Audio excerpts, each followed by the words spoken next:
Hello and welcome. My name is Julia and I'm so happy you are joining me. Today we're going to create a fun, glittery and spooky card as Halloween approaches. I'm using a stamp set from the rabbithole designs, and although it is small, it really packs a punch.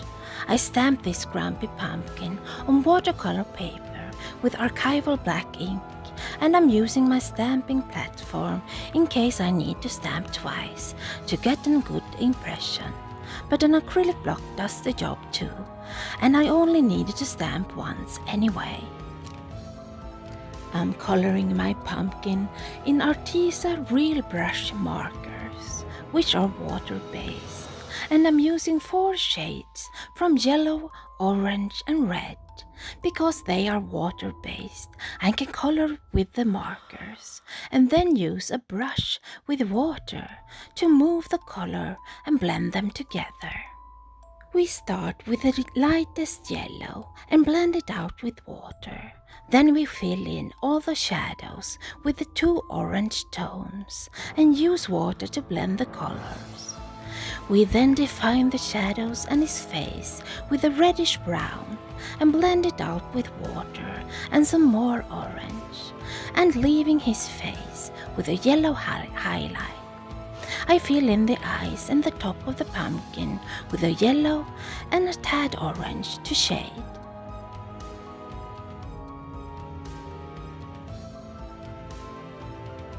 I have this spooky tree with tangled branches from Lavinia stamps, and I wanted to use the branches to frame my pumpkin. We stamp the tree or part of it along the side of this watercolor paper, and we use the Versamark clear embossing ink, which works like a sticky glue. Then we cover the stamped branches in this black glittery embossing powder from Rangers and heat set until dark and glittery.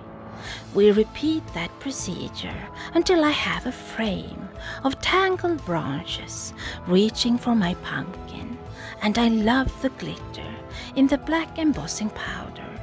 I think it's one of the details that give a little extra. We are going to add some color to the frame, and I use regular distress ink in Wilted Violet, and I'm test driving these makeup brushes from Dollar Store to see if they work for ink blending, and they do. I can build up this lovely purple until it's vibrant, and when I'm done I just use a paper towel to buff off any ink still lying on my branches. And I can easily clean my brush by brushing against the kitchen roll until I see that all the color has been brushed off. As always, I want to darken the edges and use regular distress ink in black soot. Going around the edges really makes a difference in my eyes. I want my second layer to have the feel of fall and grunge, so I smoosh down some distress ink in carved pumpkin, spiced marmalade and vintage photo.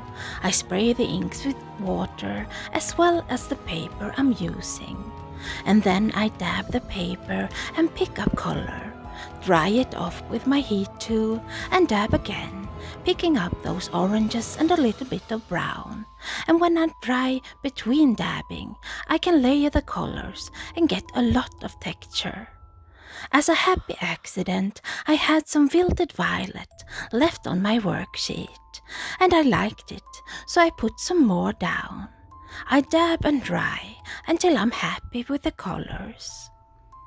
To add even more texture to this grungy layer, I sprinkle water droplets and then let them react with the inks. Then I dab with a paper towel, and all those droplets adds to my background. I have this paper circle and a circle in fun foam to go behind from another project. But first I work some more on my second layer, darkening those edges with vintage photo and allowing that brown to blend in with the rest of the background. Then I use black soot to darken the edges even more.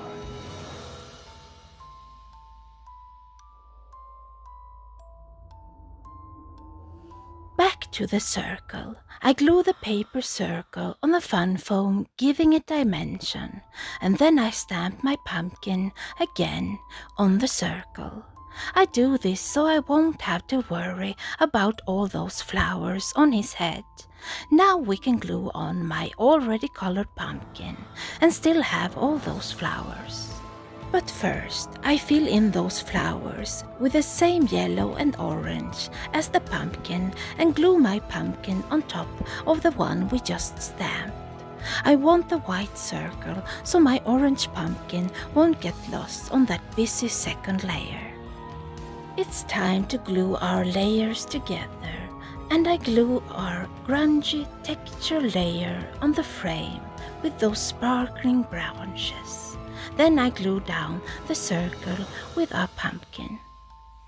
I stamped and heat embossed a sentiment from the pumpkin set, "Pumpkin hair, I don't care," and add that to my card. And finally I darken the edges of the circle with vintage photo, and that finishes this card.